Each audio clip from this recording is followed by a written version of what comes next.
قربانی کے اعمال میں کچھ ہماری کوتاہیاں ہیں، یاد رکھیے ہر بڑے عمل کی آفت جو ہے وہ نیت ہے، نیت ہے۔ شیطان ہماری نیت پر حملہ آور ہوتا ہے۔ قربانی والے مسئلے میں بھی سب سے بڑی احتیاط نیت کے معاملے میں کرنی چاہیے کہ ہماری نیت خالص رہے، صرف اللہ کے شکر کے لیے، اللہ کو راضی کرنے کے لیے، اللہ تبارک و تعالیٰ کی رضا کے لیے یہ قربانی ہے۔ اس میں نام اور نمود، نمائش، بڑا نام، یہ وہ ساری برائیاں ہیں جو آپ کے عمل کو ضائع کر سکتی ہیں۔ یاد رکھیے نیت میں فطور آ جانا، ریاکاری کا ہو جانا، نام و نمود اور نمائش کا ہو جانا بڑے سے بڑے عمل کو ضائع کر دیتا ہے۔ ایک حدیث مبارکہ میں ہے کہ 3 شخص روز قیامت اللہ کے حضور پیش کیے جائیں گے، بڑے بڑے اعمال والے، بڑے بڑے اعمال والے۔ اس میں ایک شہید ہوگا جو اللہ کی راہ میں لڑتے لڑتے شہید ہو گیا، ایک بڑے عمل والا عالم دین ہوگا، ساری زندگی پڑھا پڑھا کے چلا گیا، ایک اور ہوگا۔ روز قیامت ان سے کہا جائے گا کہ نہیں، تمہارے اعمال کا بدلہ دنیا میں دے دیا گیا ہے۔ کیوں؟ کیونکہ کہیں نہ کہیں تمہاری نیت میں، تمہارے ارادے میں، تمہارے وہم خیال میں یہ بات تھی کہ مجھے بڑا بہادر کہا جائے، مجھے بڑا عالم کہا جائے، لوگوں میں میری ناموری ہو، لوگ مجھے بڑے نام سے پہچانے، تو اس بری نیت کی وجہ سے تمہارا عمل ضائع ہو گیا۔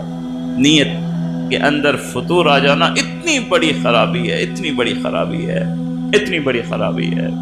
اس قربانی کے بارے میں بڑا فتنہ ہمارے اندر یہ آتا رہا ہے کہ ہم نام و نمود اور نمائش کی فکر میں پڑ جاتے ہیں کہ میرا جانور اتنا مہنگا ہے، میرا جانور سب سے مہنگا ہے۔ نام و نمود اور نمائش، لوگ کھڑے کیے ہوئے ہیں کہ صاحب کا اتنا مہنگا جانور آ گیا ہے۔ نہیں، آپ اعمال کو ضائع کر رہے ہیں، ثواب کو ضائع کر رہے ہیں۔ ہاں، عمدہ ہونا چاہیے جانور۔ صحابہ فرماتے ہیں کہ ہم جانور قربانی کے لیے پالا کرتے تھے، اسے خوبصورت بنایا کرتے تھے، اسے تر و تازہ اور موٹا کیا کرتے تھے تاکہ اللہ کی راہ میں اسے قربان ہونا ہے، عمدہ سے عمدہ ہو، لیکن ناموری کے لیے نہیں۔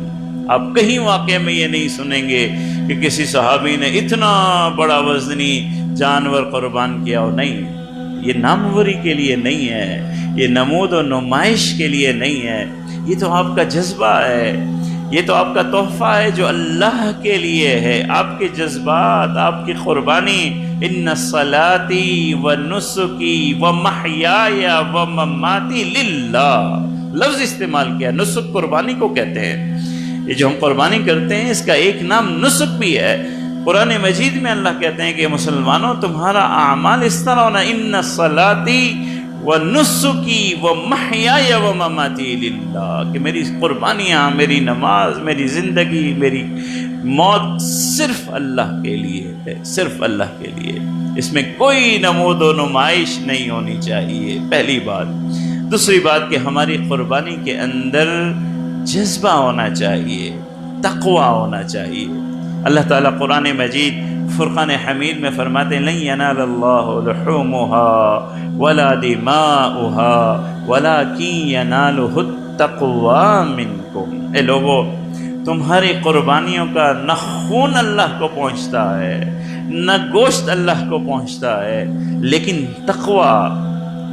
تقوی جو قربانی کرتے ہوئے جذبات کیا ہونے چاہیے اللہ کے حضور۔ اس عمل کو جو ہم کر رہے ہیں، اس عمل کی صورت میں جو تقوی اللہ کے حضور پیش ہونا ہے وہ کیا ہے؟ یہ بکرا نہیں ہے، یہ گائے نہیں ہے، یا اللہ یہ تو ایک اظہار ہے، یہ تو ایک علامت ہے، میری زندگی کی ہر چیز آپ کی رضا پہ قربان ہے، میری اولاد اور میری جان بھی آپ کی رضا پہ قربان ہے۔